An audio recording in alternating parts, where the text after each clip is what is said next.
Hola, ¿qué tal? Esta es una nueva emisión de Resumen Latinoamericano, un programa que realizamos desde Argentina, pero que también pueden ver en Uruguay y en Venezuela. También nos pueden ver y escuchar el programa radial que hacemos habitualmente desde Argentina en nuestra página web www.resumenlatinoamericano.org.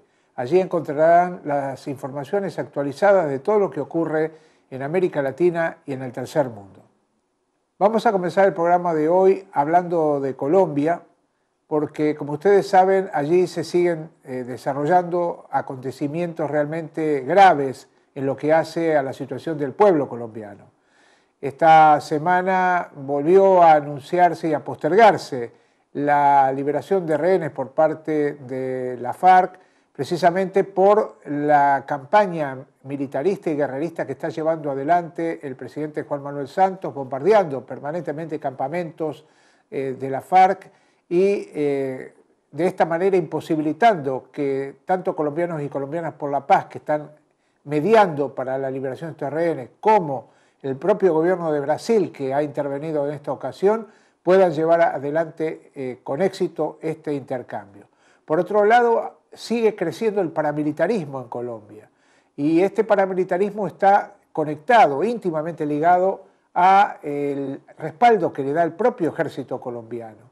O sea que la situación es complicada en cuanto además a los secuestros, a las amenazas de muerte, a la ejecución sumaria de algunos dirigentes sindicales o dirigentes populares. De todo esto sabe un hombre que está aquí en Argentina de paso, ha venido a entrevistarse con algunas personalidades de derechos humanos. Me refiero al abogado Eduardo Carreño, un hombre que ha investigado todo el tema del paramilitarismo y también forma parte del equipo de abogados que defienden presos políticos en Colombia. Estos presos políticos que en una cantidad aproximada a los 7.500 están en cárceles tumbas, sobre los cuales también se está refiriendo la ex senadora Piedad Córdoba, de la necesidad ahora de que la FARC liberan a los últimos rehenes, hablar también de qué pasa con los presos políticos, visitar las cárceles, y sin embargo el gobierno de Santos no quiere saber nada con eso. De todo esto hablamos con Eduardo Carreño, que nos informó claramente sobre la situación que actualmente vive Colombia. Vamos a la entrevista. Me interesa, desde tu punto de vista, que nos des un panorama de cuál es la situación de los derechos humanos en Colombia hoy. Empecemos por el tema del paramilitarismo.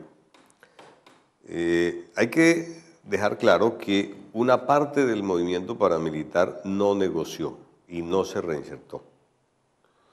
Y que ahora tiene otros nombres, pero el sector de los rastrojos, el de Martín Llanos, el de Vicente Castaño, los urabeños, que después les cambian los nombres y que el Estado llama ahora las BACRIM, las bandas criminales emergentes, son el mismo paramilitarismo, son las mismas estructuras paramilitares y operan en las mismas regiones que están totalmente controladas por la fuerza pública y en donde participaban los políticos y los empresarios que se asociaron para desarrollar las estructuras criminales del Estado. O sea, eso está intacto. Por otra parte, también hay que decir que de los 36.000 desmovilizados paramilitares, estos deberían haber sido capturados y puestos en la cárcel. Y el Estado solamente capturó 55 jefes en Ralito, que es la gente que inicia los procesos de justicia y paz y que después de que comienzan a hablar y reconocen responsabilidades de agentes del Estado, son extraditados a Estados Unidos, algunos de ellos. Creo que van más o menos 24 extraditados, inicialmente fueron 14, con Salvatore Mancuso a la cabeza. Para ratificarles que ellos siguen amenazando a la gente, siguen controlando las regiones, siguen ejecutando crímenes y hace 2 meses aproximadamente hicieron un paro armado en la costa, los paramilitares, en la costa norte. O sea, están vigentes y tienen un poder real en esas regiones. Entonces, creo que no es cierto en esos términos, como lo plantea el presidente, que eso no existe. o como lo plantean las fuerzas militares, que el paramilitarismo no existe. Eso no es cierto en esos términos. En segundo lugar, en el tema de derechos humanos, nosotros reconocemos que después del periodo 2006-2010, donde se dan los falsos positivos o ejecuciones extrajudiciales realizados por miembros de las fuerzas militares directamente, que reconocen, producto de la política de recompensas, que dieron de baja 14.700 personas aproximadamente, que fueron presentados como guerrilleros o paramilitares o grupos de delincuencia común, que después de que se hacen las denuncias se demuestra que por lo menos 3.200 de esos casos eran personas humildes, simplemente desempleados, que con la promesa de ir a conseguir un empleo se fueron con estos reclutadores y después los ejecutaron extrajudicialmente. Eso está probado en los procesos y se sabe quiénes son. Lo que pasa es que los militares no están presos. Por un manejo jurídico, los términos se vencen y están en libertad. Pero creo que esa situación hay que desarrollarla y trabajarla para que ahí en esos casos haya justicia. En segundo lugar, nosotros reconocemos que a partir de ese tipo de denuncias que se hicieron, las ejecuciones disminuyeron, pero simultáneamente comenzaron a aparecer un incremento de desaparecidos. Entonces, no se sabe dónde está la gente, pero se desaparece. Y por el otro lado, hay una relativa, y lo decimos relativa, incremento de fallos en procesos de la jurisdicción ordinaria porque la unidad de derechos humanos ha avanzado. Y efectivamente, como las pruebas son contundentes, en muchos casos se han dictado sentencias condenatorias contra militares. Pero el número de víctimas ha disminuido porque no hay a quien más matar. Es decir, lo que queda de organizaciones indígenas o campesinas o sindicales o políticas de oposición están todas con medidas de protección o están con acompañamiento de escoltas armados. Y no son movimientos que estén realmente en lucha abierta en contra del sistema, sino que están en una lucha de supervivencia.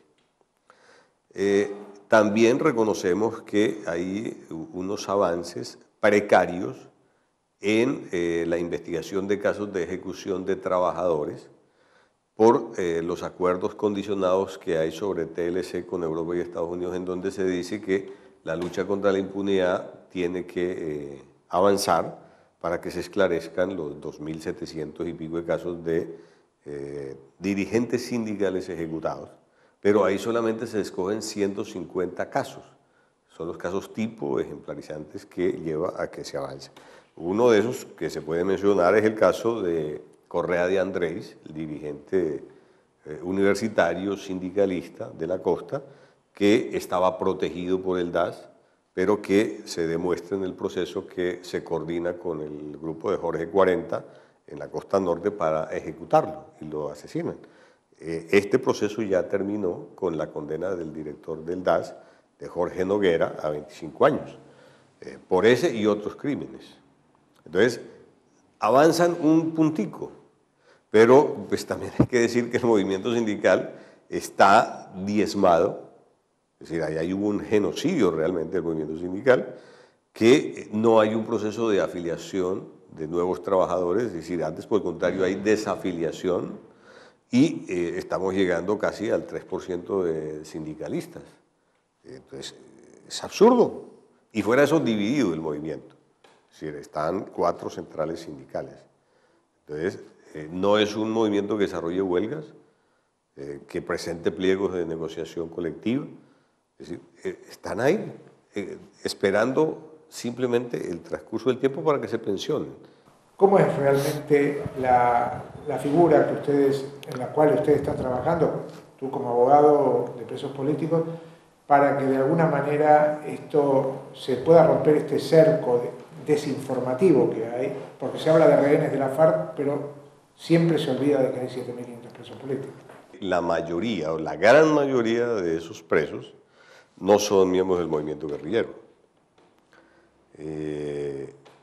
La mayoría son o dirigentes campesinos, o indígenas, o pobladores, o estudiantes, o defensores de derechos humanos. Porque en la última etapa, en lo que se conoce como la guerra jurídica, han pretendido que todos los que lideran alguna lucha social son expresión del movimiento guerrillero.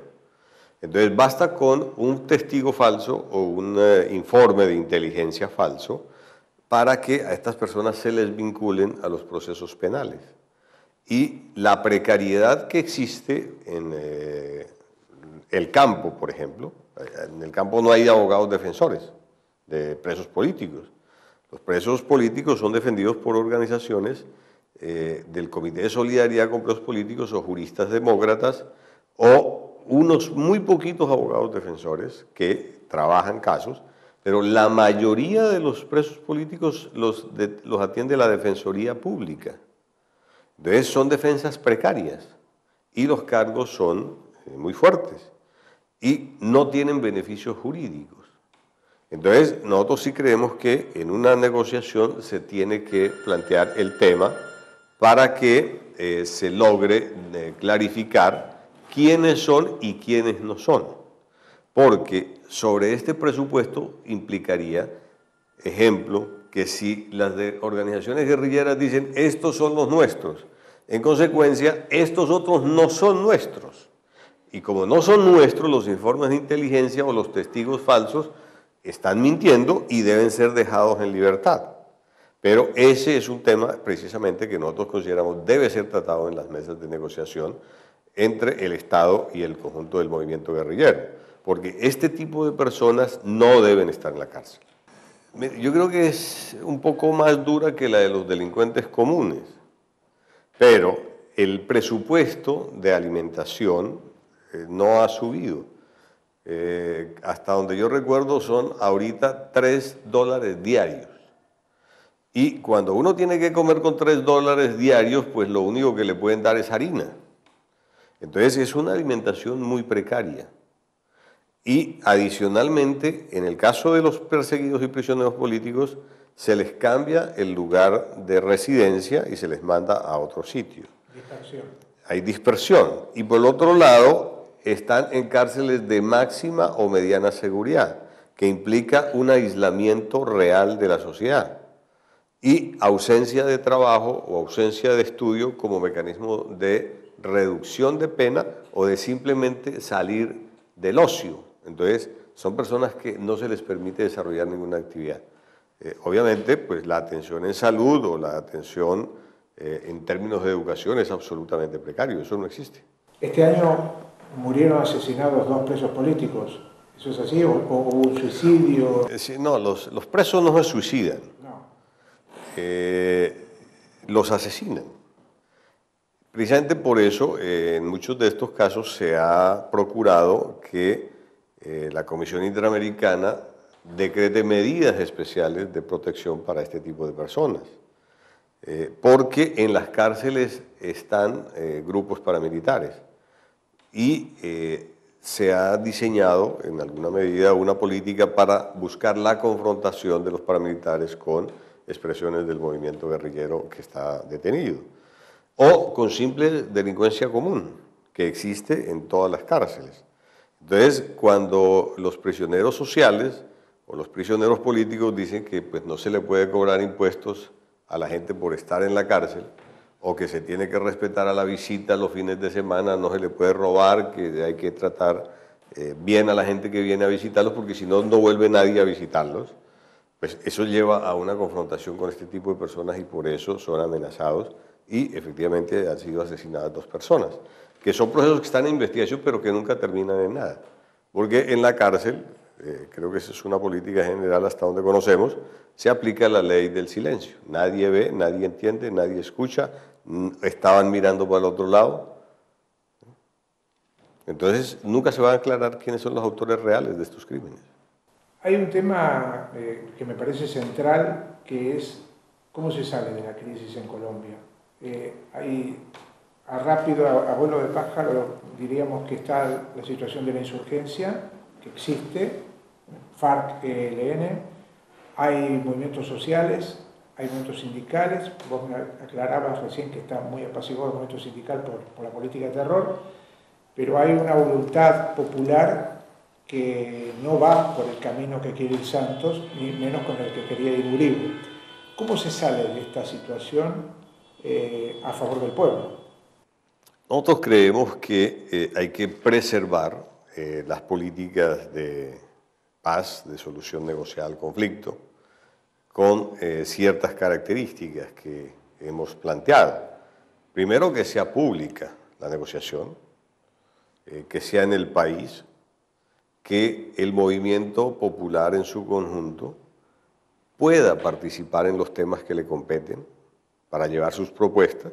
Nosotros planteamos específicamente el tema de derechos humanos y el de VIH, en donde nosotros decimos tiene que existir una política clara sobre la historia, sobre la verdad de lo que pasó en el proceso, de quiénes son las víctimas, quiénes eran, qué pensaban, cómo estaban organizadas, etcétera, etcétera. Es decir, cómo los asesinan, quién los asesina, quién es la estructura, quién diseñó la política, etcétera. Tiene que haber un tema de justicia, necesariamente. Y tiene que haber un problema de reparación integral. Es decir, el daño que se le ha causado al exterminio, por ejemplo, del movimiento campesino o sindical o a los movimientos políticos de oposición es real. Y eso hay que reconstruirlo. Pero necesitamos garantías reales de no repetición de los crímenes. Y eso implica que lo discutamos de conjunto. Nosotros creemos, por lo que sabemos, es decir, Colombia es un país inmensamente rico. Es decir, donde habría riqueza para todo el mundo. Nadie se debería morir de hambre. Es decir, pero implica que realmente se toquen las estructuras de poder en algo, pero tiene que tocarse. Si eso no se toca, pues puede reinsertarse todo el movimiento guerrillero. Van a surgir nuevos movimientos guerrilleros. Van a surgir nuevas organizaciones de pelea, porque la gente defiende sus derechos. Y en lo que conocemos de la historia de las violaciones a los derechos humanos, la gente en las regiones sabe quién los asesinó, quiénes fueron los que desaparecieron a sus familias, o quién se robó sus bienes. Entonces, esos temas sí hay que plantearlos y hay que resolverlos. Es decir, uno no puede entender cómo no se devuelven, por ejemplo, las 7 millones de hectáreas que le robaron a las víctimas. Cuando estas tierras las tienen empresas transnacionales dedicadas al monocultivo, por ejemplo, de palma aceitera. No, pues la gente tiene derecho a que le entreguen su tierra y cultivar en su tierra lo que le parezca. Pero lo que le parezca son cultivos de pan coger. Es decir, son los alimentos de la subsistencia de la familia. Entonces, esas problemáticas hay que plantearlas en concreto. Es decir, nosotros tocamos esto, pero lo que decimos es que las víctimas en su conjunto tienen derecho a decidir el qué y cómo hacer las reclamaciones. Es decir, los que estuvieron en la guerra no pueden definir cuáles son los derechos de las víctimas, porque es que esto lo hemos ganado históricamente después de la Segunda Gran Guerra Europea en el Tribunal de Nuremberg, o lo hemos ganado en las convenciones internacionales, en la OEA o en Naciones Unidas.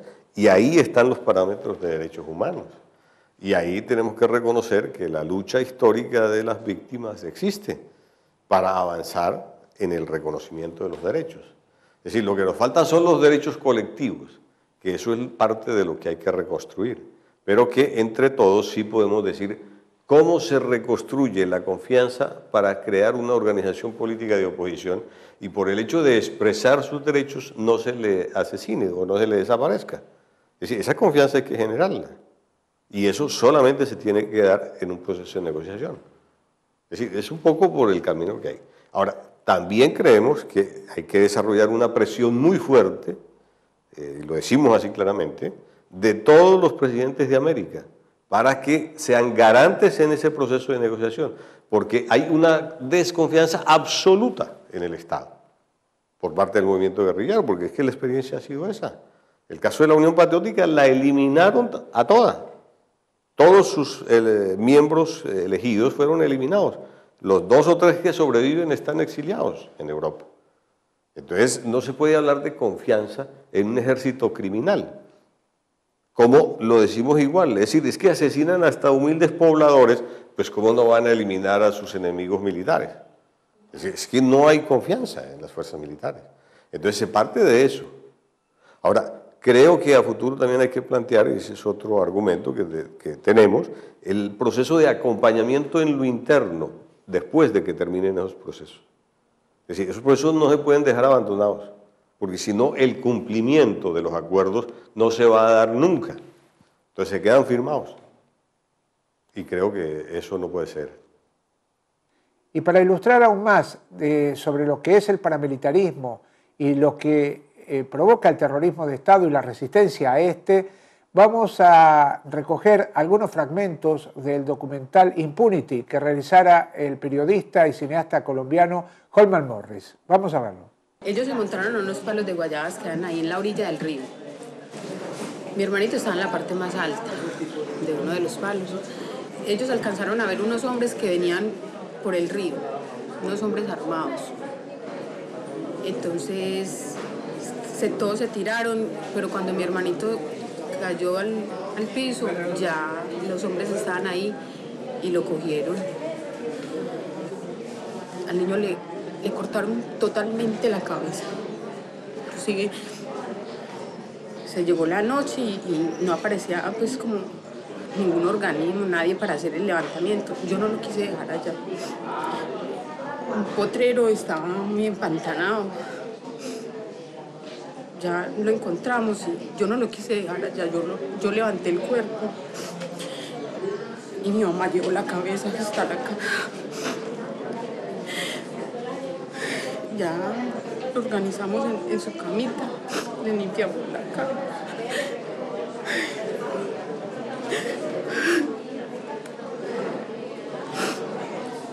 Como a la hora ya llegó el ejército y la policía y ya se el levantamiento. Lo único que quiero decir es que yo no sé cómo ni bajo la influencia de que una persona es capaz de hacer esto, pero no es una sola persona la que matan, es toda la familia, son muchas cosas. Por muchos tratamientos psicológicos, psiquiátricos, lo que sea, uno no es capaz de reponerse esto. Mire, ya va a ser 12 años y es todavía algo que se revive muy fácilmente, que duele, que nunca va a poder uno como borrarse de la mente. Es una película que está constantemente rebobinando y que uno ve jóvenes de la edad que pudiera tener él en este momento, que son 24 años y que serían. ¿Por qué cortar la vida de un niño ahí empezando a vivir 12 años apenas tenía? Es una pesadilla para toda la vida. ¿Pides justicia? Yo sinceramente, ya pues, yo digo que ya lo que pasó, desgraciadamente, ya pasó para mí, ya, o sea, ¿con qué se va a reparar esto? ¿Con qué se puede reparar? No hay con qué reparar.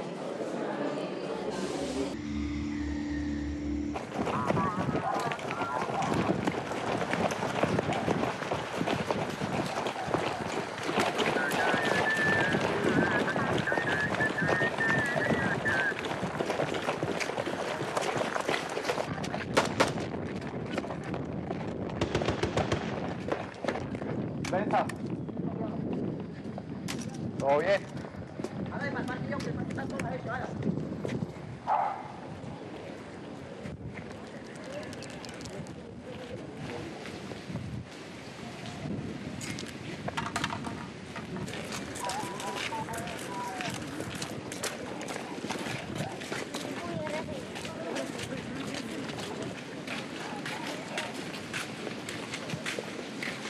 Reciban un caluroso saludo en nombre del bloque Centauros de los Llanos Orientales, pertenecientes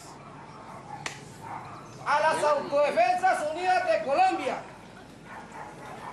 De antemano se le hace la advertencia al personal que está ligado con la guerrilla: o se componen o se van de aquí, porque aquí no hay espacio para la gente que perjudica a los demás. ¿Nuestra política cuál es? Preferimos que en un pueblo donde vivan 500 personas, que queden 495 buenas y no que queden 500 en problema por 5 que no sirven. Todo aquel que se pille desobedeciendo nuestras órdenes no se vaya a arrepentir porque ya cayó. Se le está dando la oportunidad personal. Así que pues, señores y señoras, cuenten con nosotros y así sea lo que sea, así se nos venga el mundo encima, vamos a sacar adelante a Puerto Lleras.